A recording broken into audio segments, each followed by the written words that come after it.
Halo Bang Dimas, perkenalkan nama saya Jonathan dari kelas Jacob 2 dan saya akan menyampaikan tugas PKN saya. Oke, jadi kita akan masuk ke pertanyaan pertama, yaitu apa itu hierarki. Jadi hierarki itu adalah tingkatan ataupun susunan yang berlapis dari atas ke bawah, di mana setiap lapisan memiliki kedudukan, kewenangan, dan fungsi tertentu. Nah, terus hierarki ini memiliki ciri khas adalah ada tingkat lebih tinggi yang menjadi dasar ataupun acuan dari tingkat bawahnya.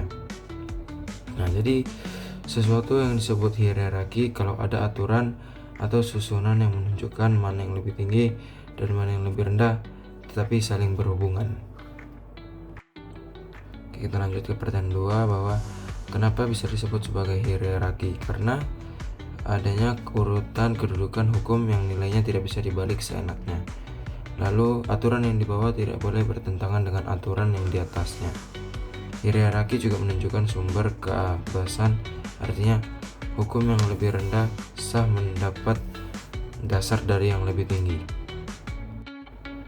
Lanjut ke pertanyaan ketiga, susunan hierarki. Nah, jadi yang paling atas itu ada UUD 1945, di bawahnya ada TAP MPR, lalu di bawahnya ada undang-undang, di bawahnya ada PP atau peraturan pemerintah, di bawahnya ada Perpres, di bawahnya ada peraturan provinsi, di bawahnya ada peraturan daerah maupun kota.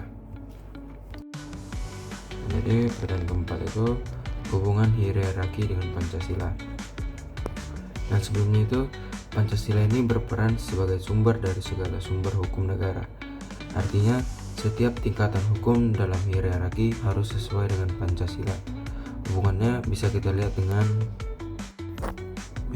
seperti dari Undang-Undang Dasar 1945 dengan Pancasila, karena merupakan penjabaran hukum dari nilai-nilai Pancasila, ataupun bisa dibilang sebagai filosofisnya. Lalu ada TAP MPR, hubungannya dengan Pancasila itu karena setiap kegiatannya itu harus jalan dengan Undang-Undang Dasar dan nilai-nilai Pancasila. Lalu berikutnya ada undang-undang dan hubungannya dengan Pancasila. Jadi setiap undang-undang yang dibuat oleh DPR dan Presiden harus berdasarkan Pancasila, dan produk legislatif yang berlandaskan Pancasila, seperti Undang-Undang HAM yang mengikuti seperti nilai Pancasila, kemanusiaan adil dan beradab. HAM itu adalah hak asasi manusia.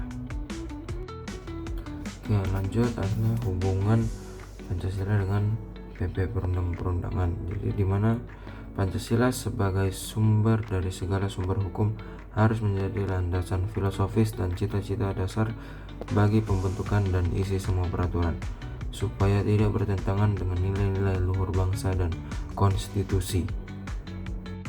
Lanjut, hubungan Pancasila berdasarkan pemerintah provinsi, daerah dan kota itu adalah dimana setiap daerah itu harus saling menghormati setiap keberagaman sesuai dengan sila Pancasila yang kelima dan sila pertama, yaitu Persatuan Indonesia.